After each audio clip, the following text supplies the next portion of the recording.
Olá, queridos, tudo bem? Hoje, dando continuidade ao nosso curso A Clínica Psicanalítica na Contemporaneidade, nós iremos falar sobre melancolia e depressão, né? Vivendo entre abismos.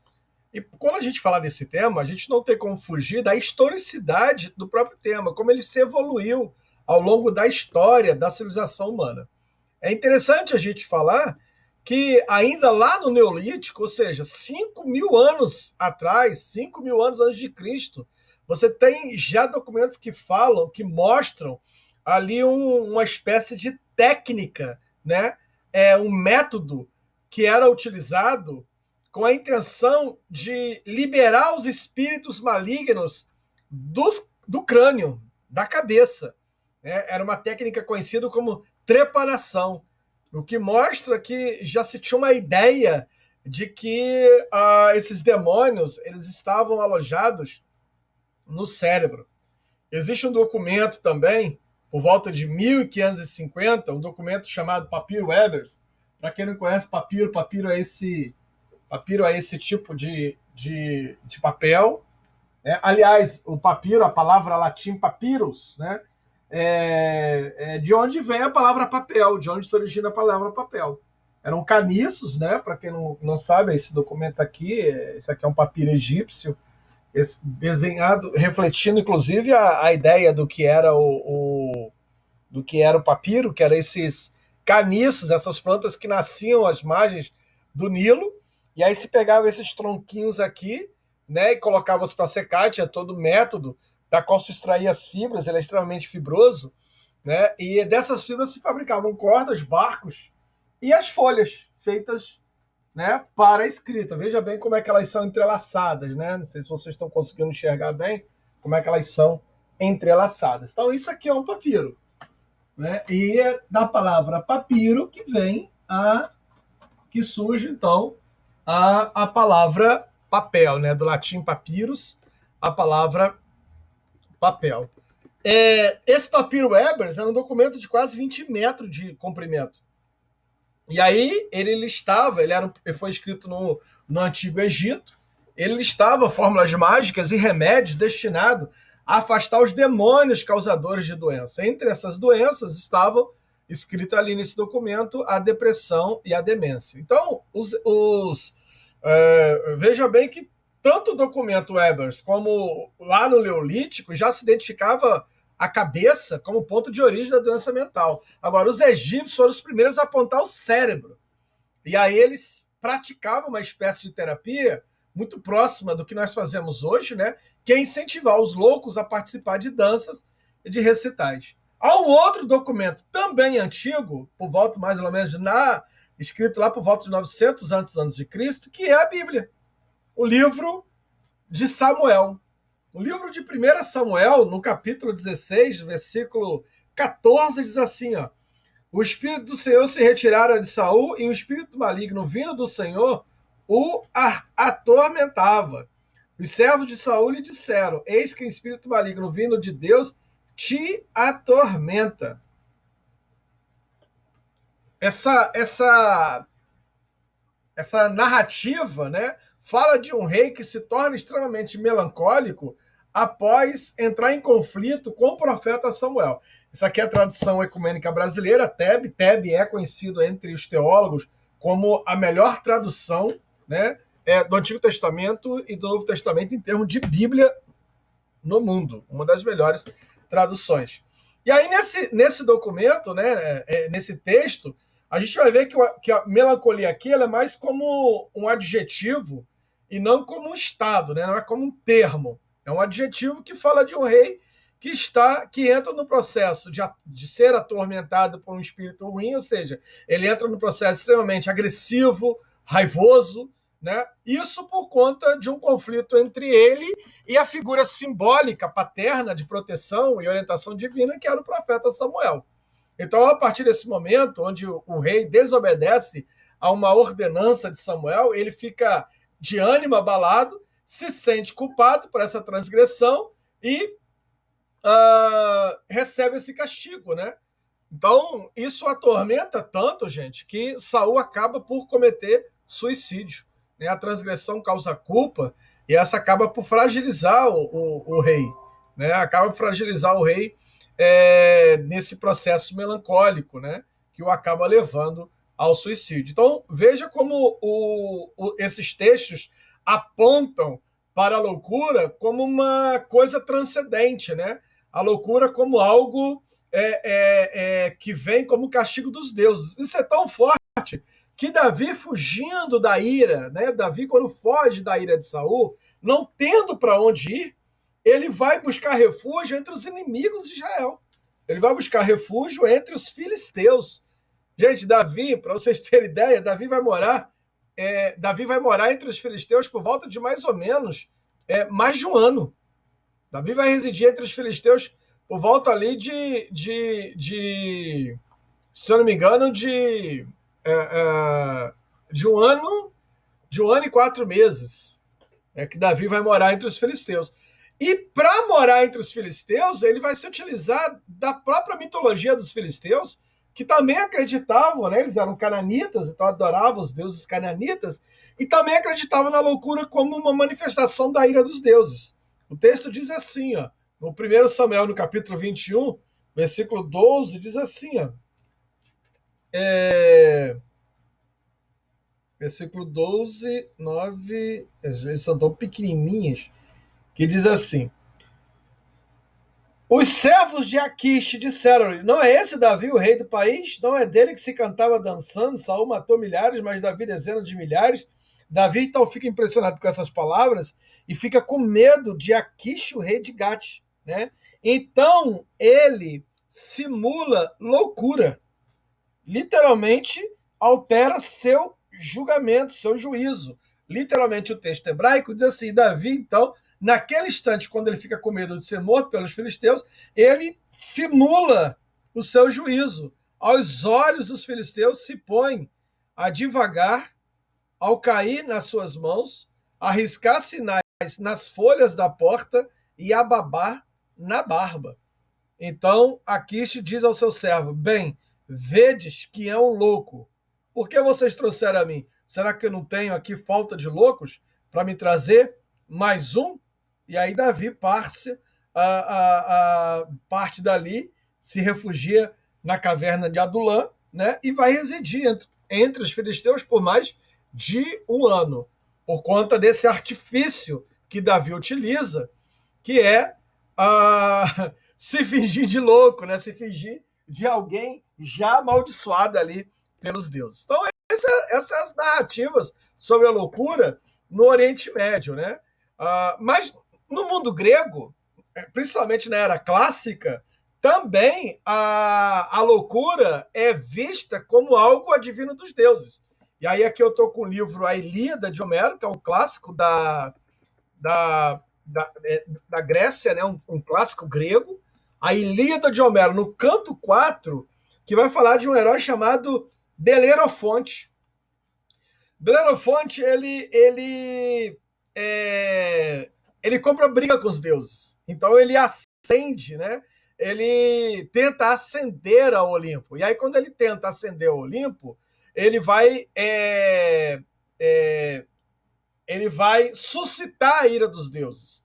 E aí o Homero, ele vai cantar o seguinte, ele vai dizer o seguinte, ó: por conta disso, mas quando ao fim se tornara também pelos deuses odiado, e pelos campos alheios famosos vagava sozinho, a alma por dentro a roer e a fugir do convívio dos homens. Está lá no canto 4, no verso 200, né? Aqui, essa descrição da melancolia, né? A alma por dentro a roer e a fugir do convívio dos homens. Está aqui, então, para vocês verem que também na Grécia, né? Na Grécia clássica, você tem aqui um homem acometido da cólera dos deuses sobre ele, e aí então é condenado a vagar na solidão e no desespero. Então, nessa época também se atribuía a causa dos desvios e aberrações do comportamento humano, né, a vontades transcendentes, da mesma forma como vimos no Egito, da mesma forma como vimos entre o período neolítico,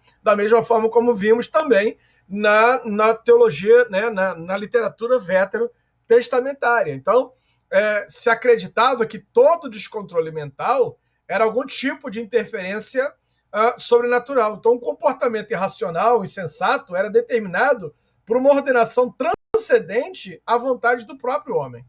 E aí você tem um caráter mitológico, ou psicológico, ou metafísico dessa ordem aqui, sem relevância nenhuma, né? O que você tem aqui era uma narrativa verídica. Os deuses se revoltaram contra essa pessoa. A melancolia de Belerofonte, por exemplo, seria a primeira forma clássica de loucura. Nesse sentido, a Ilíada de Homero se caracteriza como o primeiro modelo teórico da loucura. Por isso, citar aqui a Ilíada de Homero é extremamente relevante. Na tragédia grega, lá por volta do século V a.C., a gente vai encontrar melancolia nos textos de dois teatrólogos, né? Ésquilo e Eurípides. Em Ésquilo, a concepção de loucura vai oscilar entre uma visão mítico-religiosa, como a de Homero, e a que admite no interior do próprio homem a causa do distúrbio mental.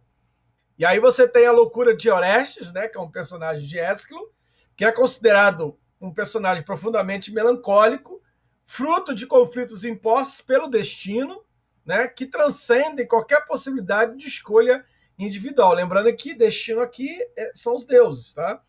Orestes vai receber a ordem de Apolo para matar sua mãe e assim vingar o assassinato de seu pai. Só que ele não obedece à ordem do oráculo, entrando com um terrível tormento que vai assumir todas as características de um conflito melancólico. Eurípides vai descrever a loucura como um conflito interno, né, do homem, entre as suas paixões e as normas sociais, entre o desejo e a repressão, entre a razão e a emoção. Assim, o autor vai descrever a loucura triste de Fedra, né, fruto de um conflito decorrente de uma paixão adúltera. Nessa tragédia, a loucura, entendida como desequilíbrio de origem passional, ingressa no pensamento ocidental ao lado do desejo sexual e da morte. A Fedra vai cair nesse estado melancólico por um conflito entre a paixão e a proibição social. Ela teme tanto a censura social quanto o que mais tarde Freud vai chamar de força da libido. E aí aqui na obra de Eurípides, a loucura se psicologiza, né? Fato que representa aí o nascimento da concepção do homem como dotado de uma individualidade intelectual e afetiva. Dois escritos vão ser fundamentais também como marcos na história da melancolia, porque vão ser responsáveis, né, pelas noções de melancolia que vai prevalecer até o início da Era Moderna. O primeiro é o texto Corpus Hippocráticos, né, de Hipócrates. Aqui eu trouxe aqui o Heródoto, né, na sua obra clássica, né, o relato clássico da guerra entre gregos e persas, né? E aí o Heródoto conta todo são 9 livros aqui, né, na história de Heródoto. São 9 livros porque ele abrange 2 séculos e vai contar os principais episódios do conflito grego-pérsico, né? Heródoto, para quem não sabe, foi o primeiro historiador, né? E é considerado aí o pai, né, da história. E aí você tem aqui Hipócrates, que vai escrever esse texto Corpus Hippocráticos, e você tem um Galeno. Ambos desenvolvem a teoria de que o corpo possuía fluidos cujo desequilíbrio provoca insanidade. O seu tratamento, laxantes, sangramentos e vômitos induzidos. O segundo texto, extremamente importante, é a problemática 30 de Aristóteles. Então vamos prosseguir aqui com o nosso estudo, né? No século V a.C., a melancolia se apresenta no escrito de Hipócrates, de Cos, que vai ser considerado o pai da medicina, a quem se atribui a origem daquele termo, né? Que vai definir esse estado de tristeza e medo de longa duração. O Hipócrates, então, considera 2 formas de melancolia. A endógena, aquela que aparece sem motivo aparente, né? Aquela que está dentro, por isso dentro, e a exógena, que surge em resultado de um trauma externo. A melancolia, então, vai ser sintetizado pelo pai da medicina como a perda do amor pela vida. Uma situação na qual a pessoa aspira à morte como se fosse uma bênção. É por meio da teoria dos humores que o Hipócrates vai explicar a melancolia. O temperamento dependia do equilíbrio de 4 humores básicos no corpo: o sangue, a bilis amarela, a bilis negra e a linfa. O acúmulo de algum dos elementos desses humores resultava no predomínio de determinado temperamento. A bilis negra representava o outono, e como a terra, ela era fria e seca, tornando-se hostil à vida e podendo, inclusive, ocasionar melancolia, uma doença resultante de seu acúmulo no baço. A teoria da bilis negra como causadora da melancolia irá transpor os séculos nos escritos de diversos pensadores, ainda que com algumas variações. É importante destacar aqui que na concepção de Hipócrates, a melancolia era apresentada como doença. E é da teoria da bilis negra, né, que vai surgir o termo melancolia, derivado do grego melas, que significa negro, e colé, que é bile, que vai corresponder à transliteração latina melaina cole, ou, como vai dizer a Júlia Kristeva, né, melancolia. Em 40 a.C., o médico grego Asclepíades vai elaborar um novo tratamento para as doenças mentais. Hipócrates já havia negado a crença de que elas eram resultado de desequilíbrio do corpo. Asclepíades, então, advoga o tratamento humano e a libertação dos doentes mentais que estavam confinados. Porque para Asclepíades, né, a cura era possível com terapias naturais, inclusive com dietas. A melancolia, então, se torna protagonista, né, em um tratado de Aristóteles, que é a problemática, né, a Problemata 30. Nesse tratado, há uma interessante relação referente à melancolia entre a genialidade e a loucura. Segundo Aristóteles, existe um tipo de melancolia natural que, devido à ação da bilis negra, tornaria seu portador genial. Daí a ideia, né, do sujeito melancólico ser um sujeito extremamente... ser um gênio, né? A melancolia é colocada como condição de genialidade, responsável por capacidades distintas. Nesse tratado, inclusive, muitos heróis míticos e filósofos eram considerados como melancólicos. Assim, a criação e a melancolia ficam associadas. O homem triste é também um homem profundo. Veja que isso vai influenciar até na MPB brasileira. Quando você tem, né, na música popular brasileira, na MPB, quando você tem o Vinícius de Moraes cantando que a alegria é a melhor coisa que existe, né? Mas ele vai dizer assim, sem tristeza, você não faz canção. Sem um pouco de tristeza, não se faz um samba, não. Então, a criação e a melancolia, né, a criação e a tristeza, elas vão ficar associadas. Os melancólicos são homens excepcionais por natureza e não por doença. Concepção que vai diferir da de Hipócrates. Essas duas concepções opostas, né, a concepção hipocrática e a aristotélica, elas vão marcar o pensamento ocidental moderno sobre a melancolia, de modo que as reflexões sobre esse tema estão ligadas a essas bases antigas até a atualidade. No mundo clássico, a melancolia continua presente nos escritos de Aulus Cornelius Celsus, né, que vai recomendar, inclusive, a exposição ao sol para o tratamento da melancolia. E aí você tem Rufus de Éfeso, e também considerava a melancolia como algo originado pela bilis negra. E aí o Galeno de Pérgamo, que vai compartilhar das visões de seus antecessores em relação à melancolia. A medicina árabe do século IX e século X influenciam a medicina ocidental, né, até o período da Renascença. Os autores árabes estabeleceram uma relação entre a teoria dos humores de Hipócrates e a astrologia. O humor melancólico era ligado à influência de Saturno, que no corpo humano governava o baço, sede da bilis negra. Vem aí a qualificação moral de Soturno, que designa a pessoa triste, sombria e silenciosa, expressão essa que vai se tornar sinônimo de melancólico. A influência de Saturno não se exercia, porém, em pessoas vulgares, mas só em pessoas extraordinárias. Fica assim mantida, então, a ligação aristotélica entre melancolia e a genialidade. Né? Na Idade Média, principalmente no século VII, o estudo da melancolia vai ter como principal representante a escola de Salerno, né, com a sua doutrina dos temperamentos. A teoria da melancolia nessa época aparece também vinculada à ciência árabe e à astrologia, né, em que Saturno é tido como astro que guia e governa o melancólico. Constantino, os africanos, traduziu para o latim, a partir do árabe, o Hipócrates e o Galeno, conservando assim as concepções desses autores nessa época. Os primeiros hospitais mentais vão ser estabelecidos, então, no mundo árabe, inicialmente em Bagdá, no atual Iraque, em seguida no Cairo, no Egito e em Damasco, na Síria. E aí a gente chega ali por volta da Idade Média, em termos ali de 1400, né, 78, onde vai surgir a Inquisição.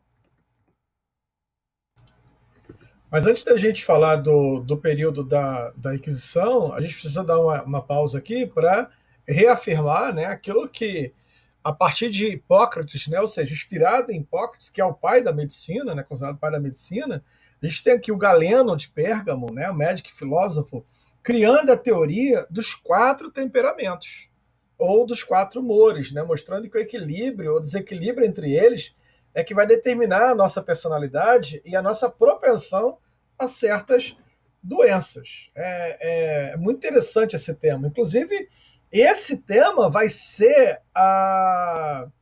um tema de uma sinfonia. A gente vai ter o musicista, né, o dinamarquês Carl Nielsen, que vai escrever a sua segunda sinfonia, que tem exatamente essa temática, né? Em cada movimento, um temperamento correspondente, né? É a sinfonia número 2, né? The Fire Temperamental, né?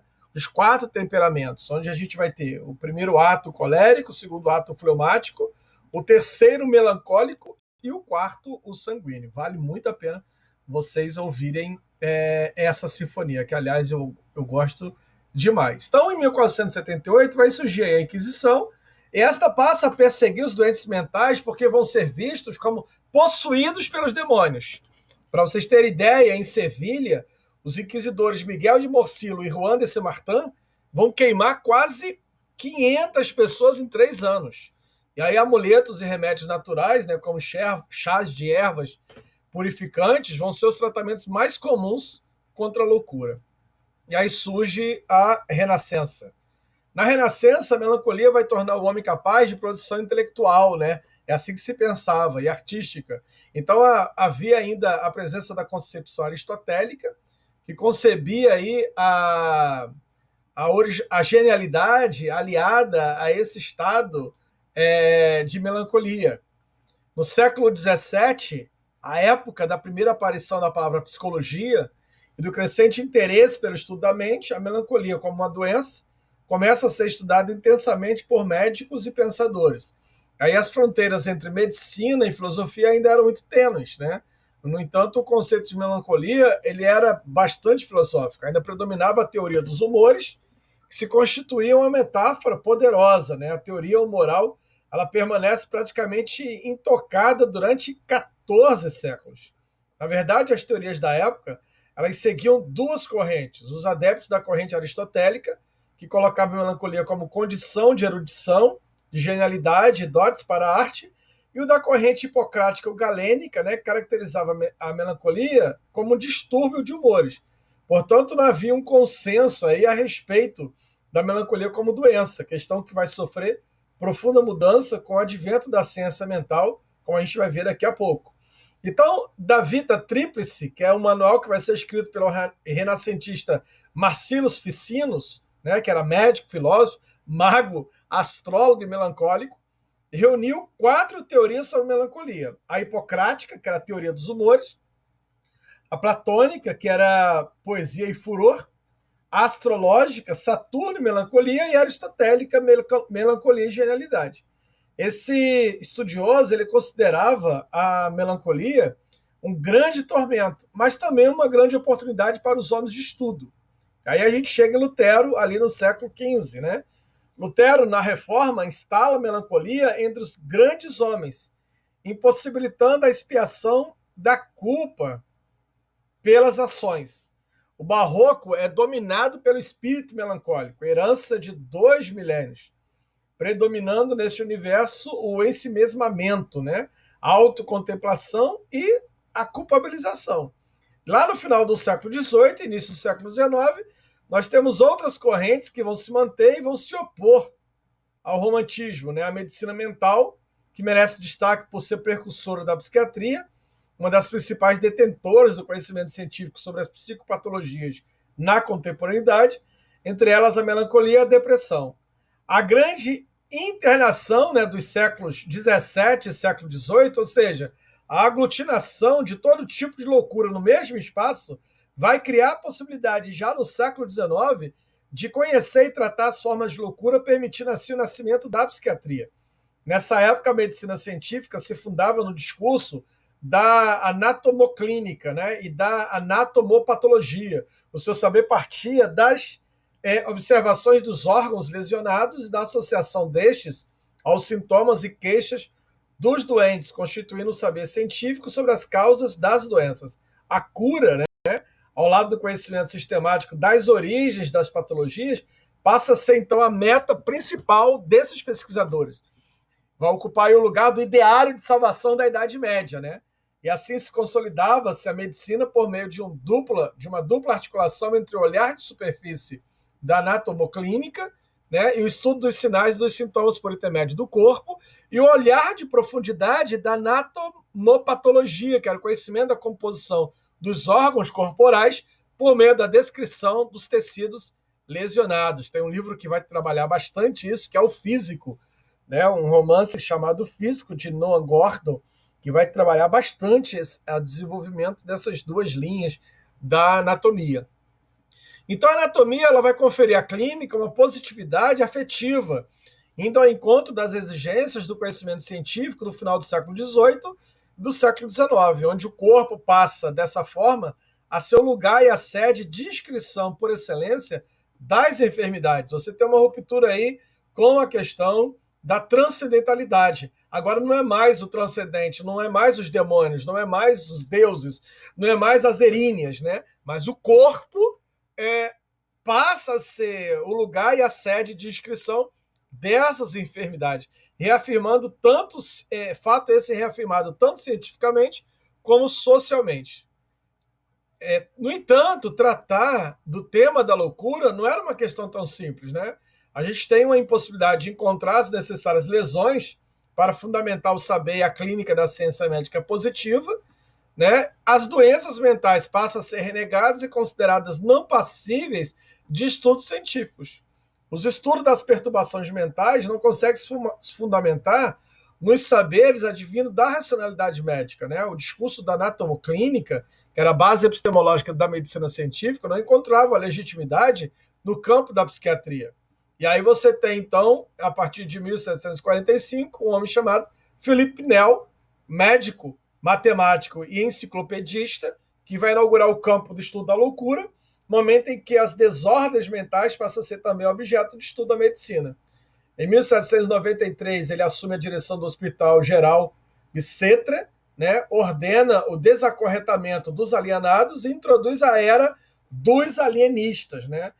Você tem um livro do Machado de Assis, O Alienista, que vai trabalhar bastante essa temática. Aliás, um livro que eu indico a sua leitura. Os estudiosos da alienação mental, né, a loucura, esses alienistas.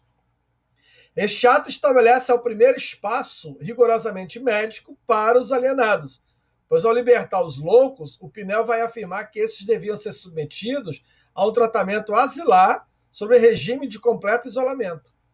Pinel dá início ao primeiro asilo destinado exclusivamente aos alienados, e que se estende posteriormente a Salpêtrière, né, que é a clínica, e isso possibilita a observação sistemática da loucura pelo saber médico, e assim nasce a clínica psiquiátrica. Antes de se estabelecer como estudiosa das perturbações mentais, a medicina buscava as causas físicas da loucura, mas não encontrava.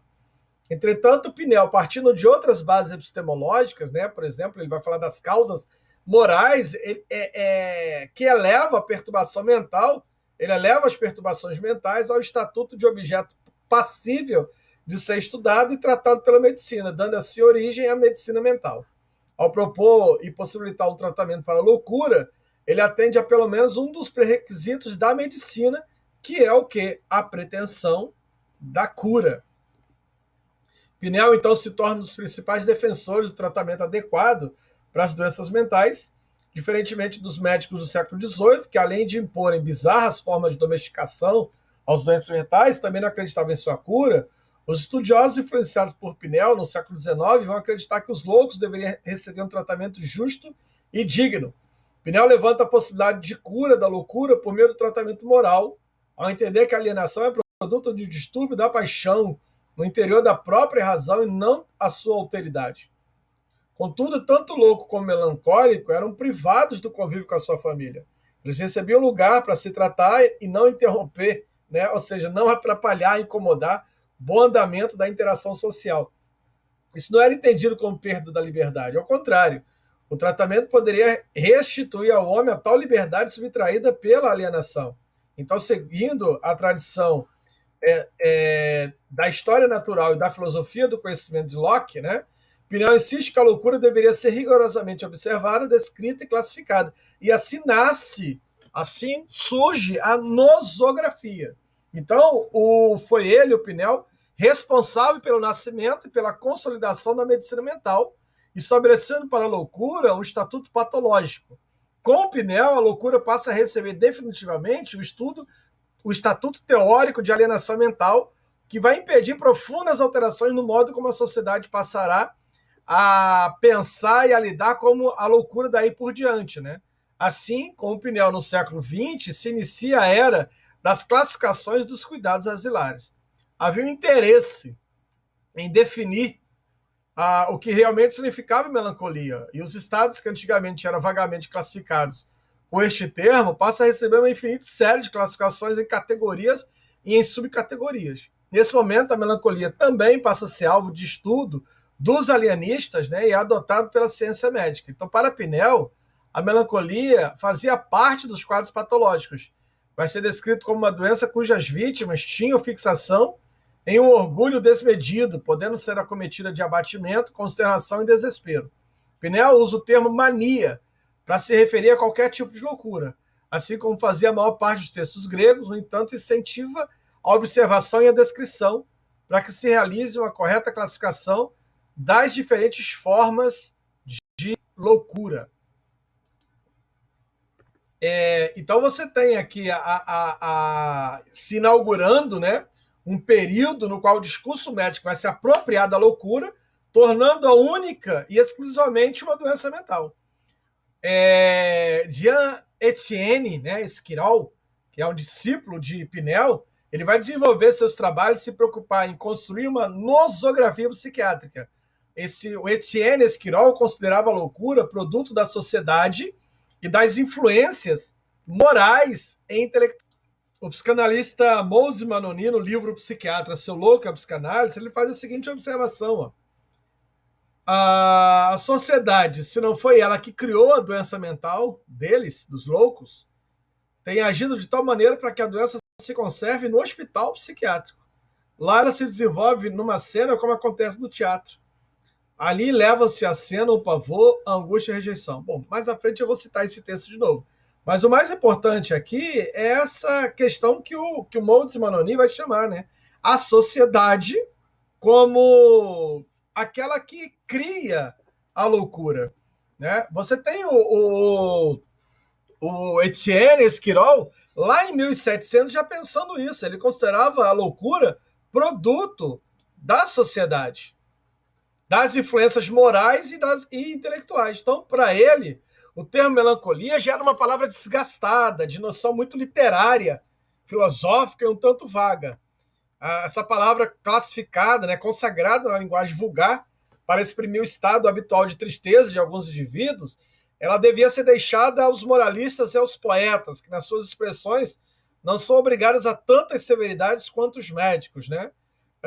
O Esquirol, então, vai cunhar na França os termos lipomania, que significava transtornos de humor, e a monomania triste, né, que era os transtornos de juízo, para renomear, dividir e se opor à já tão velha e desgastada palavra melancolia. E aí é o início de uma substituição progressiva que vai se concretizar no século XX do termo melancolia pelo termo novo e científico depressão, uma doença cerebral caracterizada por tristeza, abatimento e desgosto de viver, acompanhado de um delírio em uma ideia fixa. E aí, segundo o Esquirol, né, é uma dor que cala, que não tem lágrima e que é impassível. Em meio a essa concepção médica, no berço da promissora ciência psiquiátrica, a gente vai encontrar uma espantosa afirmação do Esquirol que o aproxima da tese aristotélica, né, do homem de gênio. Os melancólicos são muito aptos à cultura das artes e das ciências. Eles têm pouca memória, mas suas ideias são fortes, suas concepções vastas. Eles são capazes de profundas meditações. O médico alemão Griessig declarou que todas as doenças mentais seriam doenças do cérebro. Então, uma falha nessa estrutura deveria ser encontrada para ser tratada e curada. Ele vai apresentar também pela primeira vez a ideia de que algumas doenças mentais são apenas tratáveis, enquanto outras doenças mentais são curáveis. Isso é bem interessante, porque nas mãos do Griessig, a melancolia veio a ser completamente medicalizada e biologizada. E aí o Griessig representou ainda um importante papel na psiquiatria por propor a teoria de uma psicose única, na qual a melancolia seria apenas o estágio inicial de uma única doença que iria progredir até outros estágios mais severos, podendo chegar a uma insanidade total. A Jorge Savage, né, no seu texto sobre insanidade e neurose de alienação, ele vai afirmar que a melancolia é um estado de depressão mental na qual a dor mental depende de mudanças físicas e corporais e não diretamente do meio ambiente, como acreditava o médico francês. Nesse período, a melancolia foi aproximada da mania sob o nome de loucura circular pelo médico francês Jean-Pierre Fauré. Na Alemanha, vai surgir o Kraepelin, que é considerado o pai da psicobiologia, que ele vai integrar a melancolia à insanidade maníaco-depressiva, dentro das sessões da psicose, fundindo-a mais tarde aquilo que ele vai chamar de psicose maníaco-depressiva. Kraepelin acreditava que toda doença tinha uma base bioquímica, e aí a sua nosologia pretendia separar as doenças mentais adquiridas das hereditárias. O Kraepelin continua adotando o termo melancolia e seus subtipos, utilizado do termo depressão para descrever afetos. No entanto, contrariando uma corrente que se estabelecia na psiquiatria, a gente vai ter o Mandelstam, que é um respeitado médico, que vai descrever a melancolia como uma doença que se reconhece, mas que não se consegue explicar. Segundo ele, na melancolia não existe um verdadeiro desarranjo da mente, apenas uma profunda dor da mente, paralisando as suas funções. Com o desenvolvimento científico do século XIX, né, a gente vai ter, então, houve uma preferência pelo termo depressão em detrimento do termo melancolia. O primeiro entra em uso na psiquiatria europeia por volta do século XVIII, vindo do francês a partir do latim, deprimere, que significa pressionar para baixo. Inicialmente, seu uso foi introduzido em associação ao termo melancolia, né? A substituição do termo por depressão ocorreu devido a uma tendência da psiquiatria do final do século XX e durante a sua consolidação nesse mesmo século. O desenvolvimento, né, os desenvolvimentos psiquiátricos e seu movimento de substituição do termo melancolia criaram a invisibilidade da própria melancolia. E aí você tem o médico Adolf Meyer, né, que vai favorecer a substituição de melancolia por depressão, já que o primeiro conceito remetia ao estado do romantismo, para ele muito presente na literatura, e inadequado à ciência psiquiatra. Né? Você tem ali a ciência positivista surgindo muito forte, pautada na razão, né? Então estava em pleno desenvolvimento, como o próprio Esquirol já havia falado décadas antes. E aí a gente chega no século XX, no qual a gente vai ter que destacar duas correntes interpretativas que vão se desenvolver de maneira concomitante no que se refere ao tratamento e à compreensão da depressão e da melancolia. Às vezes concordando, mas na maioria das vezes discordando, e elas vão, então, caminhar como linhas paralelas. Eu estou falando da psiquiatria e da psicanálise. Então, como a gente viu, durante 23 séculos, a teoria dos temperamentos foi a base para pensar o humano e a melancolia. Só nos 2 últimos séculos é que você vai ter os exames clínicos falando muito mais do que os temperamentos. A psiquiatria, então, passa a se consolidar definitivamente no século XX, né? Representada principalmente por Pierre Janet, que vai revelar, né, que houve no século XX uma intensa discussão no campo da psiquiatria sobre o termo depressão, envolvendo as suas diversas formas clínicas de apresentação e as respectivas classificações distintas. Determinados psiquiatras entendiam que os transtornos que envolviam a depressão e a mania deveriam ser classificados das mais diferentes formas. Um dos problemas mais comuns que se colocava para estudo, que aliás vai remontar aos estudiosos da Grécia Antiga, né, era tentar discriminar entre uma depressão endógena e uma depressão reativa, exógena. Né? A primeira seria um subtipo com causas orgânicas e a segunda causada por situações existenciais. E a pergunta a se fazer era se haveria diferença no tratamento dessas duas formas de depressão. Alguns, a partir das suas pesquisas, indicavam que haveria diferença. Já outros defendiam que não havia diferença nenhuma e a importância nesta forma de distinção. A ideia de uma interação entre gene e ambiente não era cogitada até o último quarto do século XX. Havia, inclusive, uma dificuldade de aceitar essa interação por se relacionar com questões psicossociais. Embora seja também reflexo do pensamento científico moderno, né, sobre a natureza dividida, né, da mente e do corpo. É que pacientes deprimidos não gostam de pensar, que desmoronaram diante da dificuldade que outros aguentaram. Ter depressão na segunda metade do século XX, assim como na Idade Média, seria motivo de vergonha a ponto de ser escondido. Mas se a depressão pudesse ser creditada a algo que acontecesse sem razão externa, sem a implicação do sujeito, e fosse entendido como resultado de problemas no plano genético e químico, assim você eximiria o sujeito de culpa e de responsabilidade, pois esse não teria poder nenhum para impedir o surgimento da sua própria doença. Então, havia um interesse social em dizer que a depressão era causada por processos químicos internos, que estão, de algum modo, né, além do controle do afligido. E é nesse contexto que os remédios antidepressivos vão se tornar populares. Se a sua função é interna e relativamente incompreensível, deve afetar algum mecanismo impossível de controlar através da mente consciente. É como ter um motorista, você simplesmente se senta relaxado no banco de trás e deixa alguém enfrentar o desafio dos sinais de trânsito, né, o mau tempo, as regras, os desvios, enfim. Nenhum tipo de regime de ideias ou atitude poderia ter o menor efeito no aparecimento dessa doença.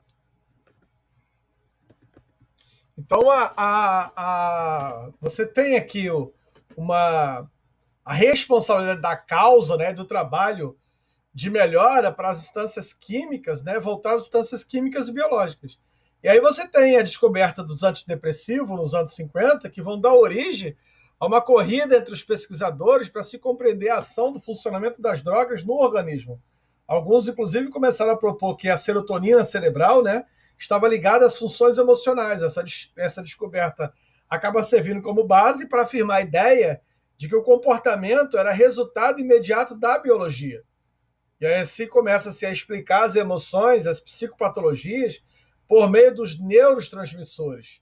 Né? A questão da norepinefrina, a epinefrina, a dopamina, a serotonina, todas monoaminas químicas, que ao inibir a monoaminoxidase, né, aumentavam-se efetivamente os níveis das monoaminas na corrente sanguínea. A explicação é simples. A oxidação reduz as monoaminas e os inibidores de monoaminoxidase previnem a sua oxidação, aumentando a sua quantidade. Com o desenvolvimento de novas pesquisas, as teorias então vão borbulhar. Em 1970, o pesquisador Julius Axelrod ganha o prêmio Nobel por sua teoria envolvendo os os tricíclicos.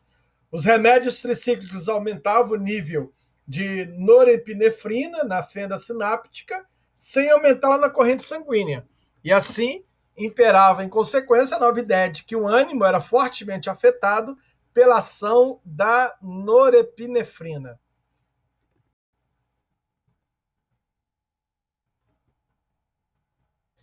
Em 1936, o físico alemão Otto Loewi ganha o Prêmio Nobel de Medicina, né, pela descoberta dos neurotransmissores. E assim essa inovação liga a psicofarmacologia ao tratamento dos doentes mentais, mas os primeiros antidepressivos só vão surgir mesmo nessa época que a gente está falando, né, quando também, em 1938, o neurologista italiano Ugo Serlerti, né, o psiquiatra Lúcio Bini, desenvolve a terapia eletroconvulsiva, né, aquilo que vai ser conhecida como o eletrochoque. Então, esse desenvolvimento dessas pesquisas, né, você tem, por exemplo, o artigo 1965 de Joseph Stiegel, alguma coisa que eu não consigo me lembrar agora. Ele vai unir essas informações todas e vai propor uma nova teoria, né?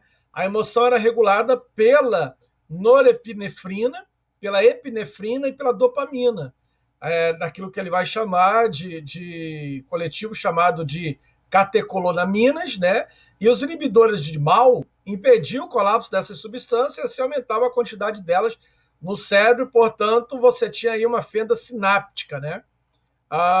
E aí esses triciclos, ao inibirem a reapresentação, também aumentava as catecolaminas na fenda sináptica. E ele acreditava que a publicação dessa teoria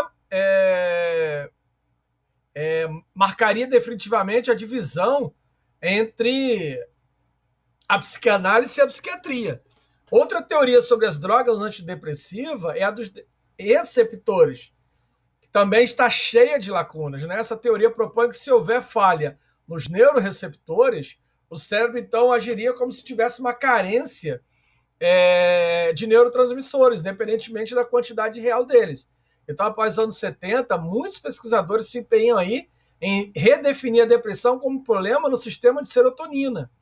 Na segunda metade dos anos 80, foi lançada a primeira droga ligada, né, à serotonina, que é o citalopram. Em 1987, vai surgir outra droga, que é a fluoxetina, né, com o nome de Prozac, que vai se tornar o mais famoso antidepressivo. E aí você vai ter, seguindo a isso, o lançamento de uma série de drogas, todas bloqueadoras da reapressão da serotonina, todas elas. Várias críticas, então, vão surgir no mundo todo em relação a todo esse discurso medicamentoso, né? Principalmente em relação ao Prozac, né? Que se torna aí a droga mais famosa de todas, a fluoxetina. Tem um livro do Lou Marinoff que vai ser lançado esse livro vai ser lançado deixa eu ver, achar aqui, em 2003, né? Vai ser um livro lançado em 2003, aliás, em 1999, que vai ser uma crítica a todo esse discurso, né? Mais Platão e menos Prozac, né? Onde traz uma crítica bastante contundente a toda essa questão, desses bloqueadores da reapreensão da serotonina. Essas diversas teorias sobre a ação das drogas antidepressivas, elas vão estar cheias de falhas, né? E passíveis de dúvidas quanto às teorias psicológicas da psicanálise. E é interessante que se mostra, né? Se tem uma crítica sobre a psicanálise, que ela não é ciência, que ela não tem isso, que ela tem falha, como se não houvesse falha nenhuma dentro do debate da psiquiatria. O próprio Moldes Manoni, no livro que eu já citei algumas vezes para vocês aqui, ele vai, por exemplo, traçar uma crítica contundente em relação às internações, por exemplo, né, dos hospitais psiquiátricos. Ele dizia assim, lá nos hospitais psiquiátricos se desenvolve uma cena como acontece no teatro. Ali levam-se à cena o pavor, a angústia e a rejeição. Alguns puxam os cordéis do poder que procuram exercer aos atendentes dão uma loucura permitida. Os outros se transformam em elementos de um espetáculo, fazem parte do mobiliário, como diz os enfermeiros.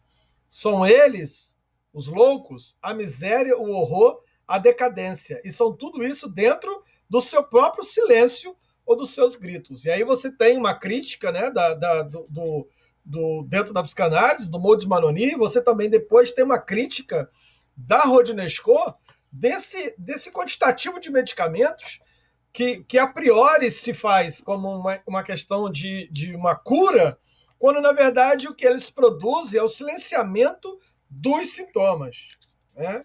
O silenciamento dos sintomas. Tem aqui um capítulo inteiro, que é o capítulo 7, a antipsiquiatria e a psicanálise, né, do Maudit Manoni, onde ele vai trabalhar a questão, por exemplo, da confrontação teórica, né, e como a psicanálise responde a todo esse processo, né? E aí ele vem falar sobre a instituição psiquiátrica contestada, né, a questão da saúde mental, né, e depois, por fim, ele vai falar sobre loucura e a sociedade. Então você tem aqui esse debate, né? A gente vai prosseguir nele aqui, onde as explicações neuroquímicas elas são tão aprovadas quanto desaprovadas. Você tem debate e discordância que coloca em dúvida o estatuto da exatidão, que muitos psiquiatras ainda tentam conferir a origem biológica da depressão. Outras questões em torno do advento dos neurotransmissores, da psicofarmacologia, vão ser apontadas por Joel Biermann nesse livro aqui, ó, o mal-estar na atualidade, né? Tem um capítulo onde o Biermann vai falar sobre, de forma bastante elucidativa, sobre a questão da loucura, quando ele coloca sobre as novas formas de subjetivação, né, quando ele entra principalmente nesse capítulo sobre Dionísio, né, desencantado, e aí tem um capítulo inteiro sobre a violência e seus destinos, vale muito a pena ler esse livro também, onde ele vai, que com fundamento aparentemente incontestável fornecido pelas neurociências a partir dos anos 50, a psiquiatria então vai encontrar aquela cientificidade tão aspirada no final do século XVIII, né?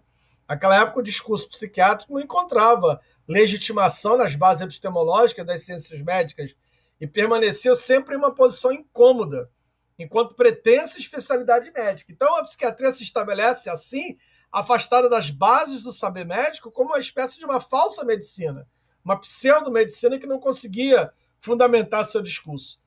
Seus fundamentos consistiam nas causas e tratamentos morais, que se aproximavam mais da filosofia do que da medicina. Com o avanço da neurociência, da psicofarmacologia, principalmente a partir dos anos 50, a psiquiatria retorna. Então, assim, quem legitima a psiquiatria como ciência médica é o avanço da psicofarmacologia. Então, sem a psicofarmacologia, sem o avanço da neurociência, você não teria a psiquiatria como você tem hoje, né? Então, é a partir desse momento que ela se transforma em uma ciência médica se aproximando da medicina somática, né? Então, as neurociências vão fornecer ao campo psiquiátrico instrumentos teóricos e técnicos que vão passar a orientar a sua prática. O Joel Biermann, aqui na página 181, eu até marquei aqui, onde ele vai dizer o seguinte, na página 181, aí ele fala o seguinte, ó, é importante, né, é um capítulo inteiro onde ele vai falar sobre o paradigma das neurociências, e vai dizer assim, é importante observar que as neurociências pretendem construir uma leitura, né, numa leitura do psiquismo de base inteiramente biológica. Com isso, o funcionamento psíquico seria redutível ao funcionamento cerebral, sendo este representado em uma linguagem bioquímica. Enfim, a economia bioquímica dos neurotransmissores poderia explicar as particularidades do psiquismo e da subjetividade. É interessante observar, né, como você tem essa, né, a questão do paradigma das neurociências, né? Você tem aí Ele coloca aqui uma terceira característica da psicopatologia atual é sua pretensão em ter o fundamento biológico. E aí a biologia é o fundamento incontestável da psicopatologia na atualidade. Né? Por esse viés, a psicopatologia pretende ter encontrado finalmente a sua cientificidade de fato e de direito. É interessante observar como alguns psicanalistas se apropriam desse discurso da neurociência, né? A ponto de você ter hoje neuropsicanalistas. Não tem nada mais retrógrado, não tem nada mais. Não existe nada mais. Uma antítese maior do que essa. A neurociência e a psicanálise, né? Mas a gente vai continuar aqui.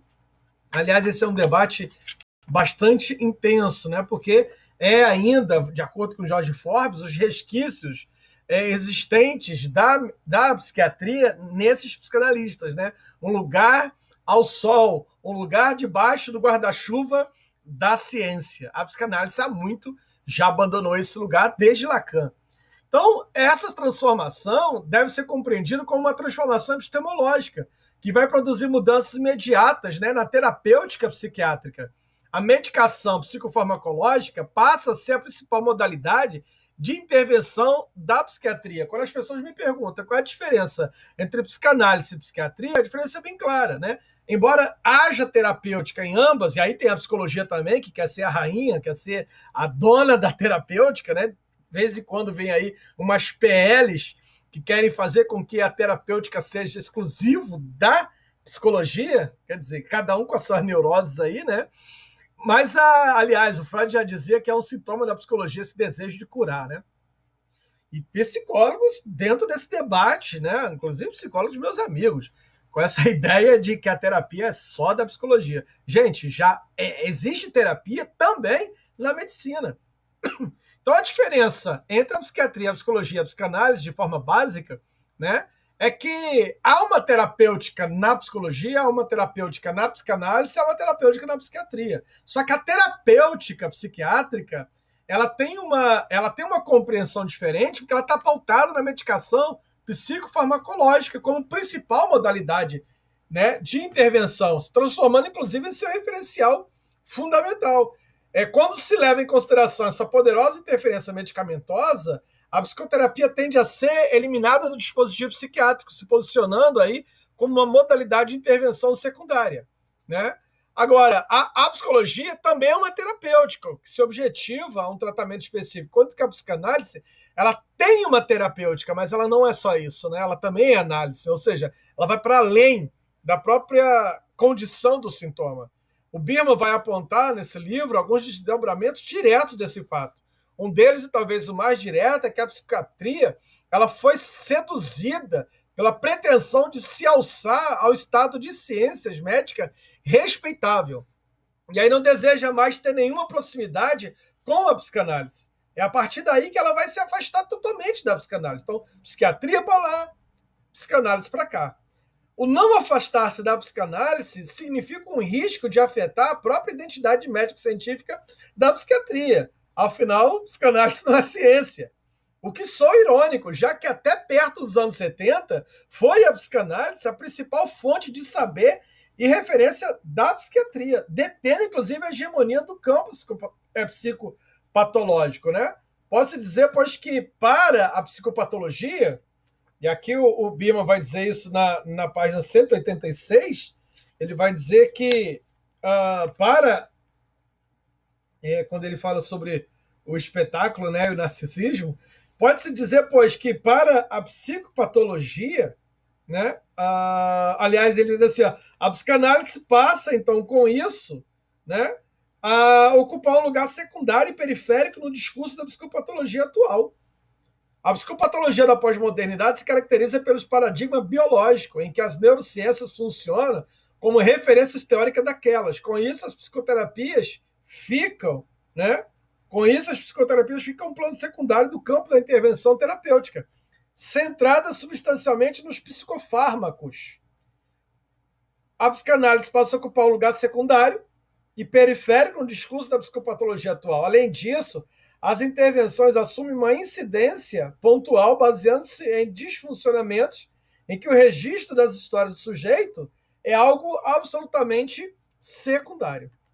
Então, para Birman, Outro desdobramento direto disso foi que, ao centrar toda a sua terapêutica nos psicofármacos, esses se tornaram os mais poderosos reguladores do sofrimento psíquico da atualidade, levando o mundo ocidental a se relacionar com a dor de uma maneira muito mais específica. A utilização indiscriminada da droga, eficaz contra a angústia e a depressão, indica uma mudança significativa na maneira de os indivíduos se relacionarem com essas paixões.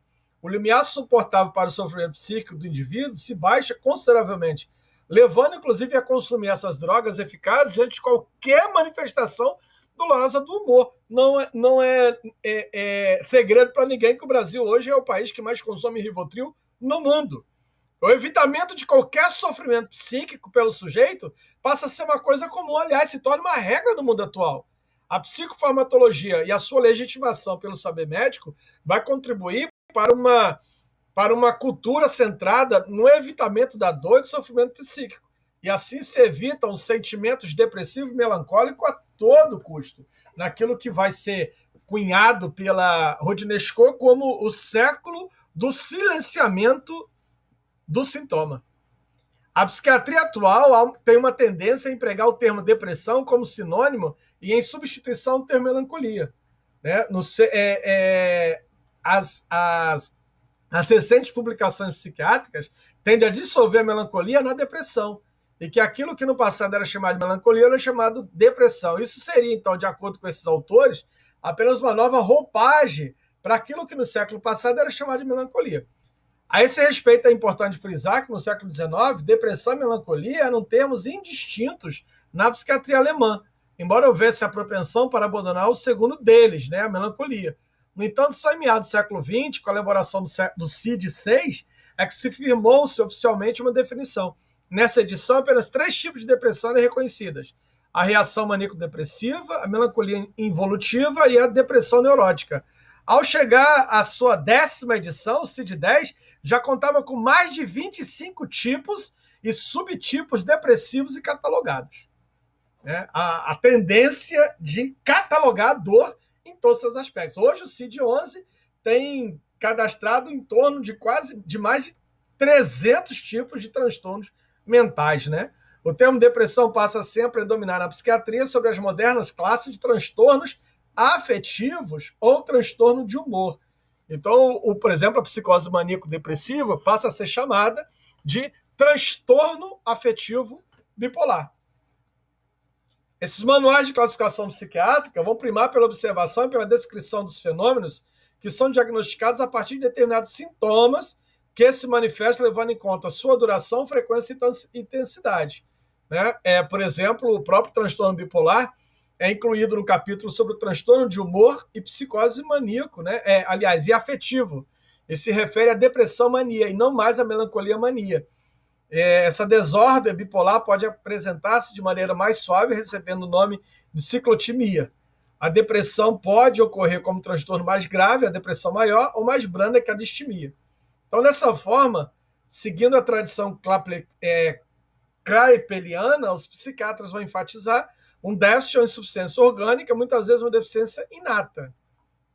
Né? Apostam ainda na observação, na descrição de síndromes e na enumeração de sintomas, o que costuma dirigir suas estratégias terapêuticas. Aposta na terapêutica farmacológica, mediante a administração de antidepressivo, que vai regular a produção de neurotransmissores, podendo ser também chamada de psicobiológicas. A psiquiatria contemporânea compreende os afetos e estados afins da melancolia sob o nome de depressão e seus inúmeros subtipos, né, sendo sua causa compreendida essencialmente como uma disfunção neuroquímica que deve ser corrigida pelas ações dos psicofármacos. Os antidepressivos atuais agem na sinapse celular, né? No entanto, os antidepressivos de uma futura geração deverão atuar no interior da célula. Nessa vertente, a depressão nos é apresentada como uma síndrome que deve ser erradicada, independentemente dos motivos que levaram a ela e da história de vida do sujeito, pois estar deprimido, de acordo com a psiquiatria, é algo ruim. É sinal de disfunção orgânica e de fracasso do funcionamento do corpo. E na ciência moderna, não há nada mais anticientífico do que o corpo não está funcionando de forma adequadamente. A ciência moderna não admite o fracasso do funcionamento do corpo. Bom, e agora chegamos finalmente na visão psicanalítica sobre a depressão e melancolia, né? Sobre a depressão e melancolia, que é uma corrente inicialmente representada por Freud, né? Com ênfase no conflito psicológico, nos fatores relacionados à dinâmica do psiquismo, e sempre situado no campo das questões psicogênicas. A psicanálise vai oferecer uma visão bem diferente da psiquiatria e coloca a depressão e a melancolia em outros registros, não somente o biológico. Aliás, o Darian Lieder vai trabalhar bastante esse tema no livro dele, Simplesmente Bipolar, onde ele, inclusive, mantém aqui uma crítica, né, quando ele coloca que seria esse diagnóstico legítimo ou resultado de marketing das grandes empresas farmacêuticas. E aí ele questiona a ascensão do bipolar como solução generalizada para problemas complexos e afirma que precisamos retomar uma compreensão mais profunda dos altos e baixos da mania e da depressão e propõe, inclusive, uma diferenciação entre a palavra depressão e melancolia. Então, Freud vai situar os estados de melancolia e depressão no registro da perda, preocupando-se em compreender a maneira como cada indivíduo pode reagir psiquicamente a ela. O luto vai ser definido como espaço paradigmático, né, por excelência da vivência e da elaboração, né, dessa situação de perda e de frustração. Levando em conta a realidade psíquica, a psicanálise se volta para a compreensão dos significados subjetivos, conferidos pelo sujeito a situações de perdas difíceis de ser elaboradas. Assim, em muitos casos, é possível que o sujeito necessite de um recolhimento psíquico para a elaboração de uma frustração. Muitas vezes é nesse espaço que se manifestam os afetos depressivos, que podem ser compreendidos, inclusive, como necessários para a psicanálise. A dificuldade em elaborar perdas e vivenciar um luto está ligada à melancolia e à depressão, e esta é a maior e mais radical contribuição de Freud. É sobre essa denominação em Freud das manifestações melancólicas e depressivas que a gente vai observar variações de acordo com cada época. Entretanto, parece que ele muitas vezes utilizava o termo depressão de maneira mais livre, ao se referir a um estado mais brando de humor, né? E nos quadros patológicos estudava, inclusive, a melancolia. Assim, o termo depressão seria tomado para se referir ao afeto, ao estado ou sintoma. Essa contestação, né, vai ao encontro da afirmação da escritora, da pesquisadora psicanalítica Deloya, de que a depressão, elevada à categoria de um quadro psicopatológico, nunca chegou a fincar seus pés, de fato, no campo psicanalítico, e principalmente na teoria freudiana. Ela vai surgir apenas como corolário de alguns estágios da constituição psíquica. Já o termo melancolia, Freud quase sempre utilizava para se referir a um estado depressivo mais intenso, mais grave, no qual se acrescentavam diversos elementos. A palavra melancolia, por exemplo, vai ser usada para definir um quadro com predomínio de afetos depressivos intensos. Para Freud, a melancolia seria o abandono do eu da sua própria casa, é o sujeito abandonando o seu corpo. Então, à vista do exposto, a gente pode afirmar que há uma diferença entre depressão e melancolia na teoria freudiana.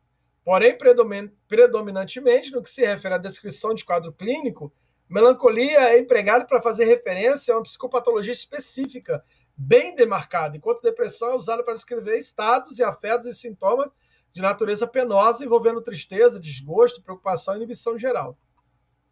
E aí a gente vai ter outros psicanalistas também que vão se preocupar em estudar e compreender os estados depressivos.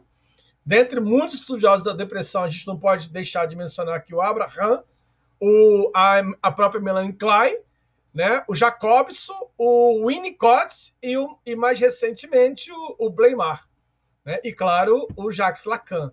É na visão psicanalítica depois de Freud que se estabelece uma distinção entre a melancolia e a depressão. Esta última seria um estado mais brando que estaria presente nas neuroses de forma geral, podendo ser o foco principal ou não da patologia. Podemos ter um caso grave de neurose obsessiva, no qual a depressão permanece apenas como um coadjuvante, ou assumir esse papel principal, quase mascarando os aspectos obsessivos.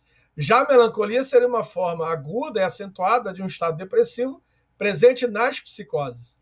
A gente vai constatar, então, que alguns autores, depois de Freud, não seguiram sua definição de melancolia como uma neurose narcísica e a incluíram entre as psicoses. Né? E vão incluir ela, inclusive, dentro. Inclusive, o psicanalista Moreira, no seu livro A Clínica da Melancolia, ele vai mostrar que aliás, ele vai dedicar um capítulo inteiro, né, sobre essa problemática, intitulado A Melancolia segundo Freud, né, o narciso sem desculpa, no qual ele vai afirmar que essa questão permanece sem respostas. Afinal, é a melancolia uma neurose narcísica ou uma psicose? Então, como a gente vê, com a intervenção medicamentosa, a psiquiatria se interessa em interromper esse processo da melancolia, né, da depressão, que vai ser a melancolia, vai ser conhecido como depressão pela psiquiatria, erradicando o sofrimento depressivo, sem possibilitar ao sujeito o encontro do caminho da simbolização. E com isso, o sujeito vai permanecer numa posição empobrecida, dependente aí de um medicamento para a vida, né? Já a psicanálise, diante da depressão, se interessa em contribuir para que o sujeito encontre caminhos na tarefa de elaborar o luto estagnado e, com isso, permitir que ele atinja o nível simbólico. Assim, por conceber a depressão como uma expressão afetiva inerente à existência humana, como podemos perceber na própria história da melancolia, o objetivo da psicanálise não é exorcizá-la nem curá-la, já que ela entende a experiência depressiva, né, embora dolorosa, como algo precioso para o enriquecimento simbólico do sujeito. A psicanálise nos mostra que o desenvolvimento psíquico se dá por meio da elaboração das perdas. Ela está aí, né? E está aí uma grande diferença entre a psiquiatria e a psicanálise. Uma diferença que não pode deixar de ser demarcada, como a gente viu aqui, o Joel Birman deixa isso bem claro, pelo fato de ambos se apoiarem em pressupostos completamente distintos. No entanto, né, na atualidade a gente sabe ser necessário, em muitos casos de depressão, um tratamento que combine o encontro dos dois, a psiquiatria e a psicanálise. Ou seja, a psicoterapia e a farmacoterapia. Mas vale reconhecer esta complementaridade do que permanecer surdo, né, a um ou a outro em uma defesa de um único ponto de vista que possa prevalecer. Muito mais do que unir psiquiatria e psicanálise, o que se busca é o diálogo e que elas continuem caminhando nessas linhas paralelas, que elas continuem caminhando dentro das suas próprias questões teóricas, porque isso sim é o que mais interessa para o nosso trabalho. Obrigado mais uma vez pela sua companhia e até o nosso próximo encontro.